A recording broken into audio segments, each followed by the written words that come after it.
Welcome to Guide Guru. We hope this video helps. You start at the tower or your ship, open the director and head straight to the vault terminal. Once there, interact with the vault chest to pull up the shared storage interface. You can access items for any character on your account. Make sure you have at least 1 to 2 free inventory slots before moving gear. This prevents lost transfers. You're doing this to manage loadouts, store excess mods, and move seasonal gear between characters, so act now and open the vault.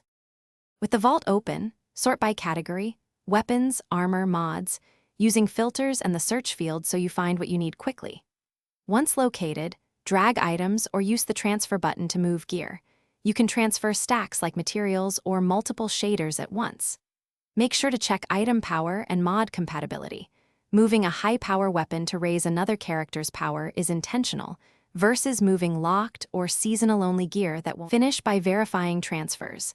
Check the receiving character's inventory and equipped loadout to confirm items arrived and are usable. Use vault tabs or folders to separate seasonal, raid, and ornament sets so you don't lose track. Reclaim missing cosmetics or weapons from collections if applicable. If a transfer fails or items vanish, relog and restart the client. And make sure your network connection is stable. This simple troubleshooting step fixes most issues. Then try the transfer again, calmly and deliberately. Thanks for watching. Consider subscribing if we helped you today.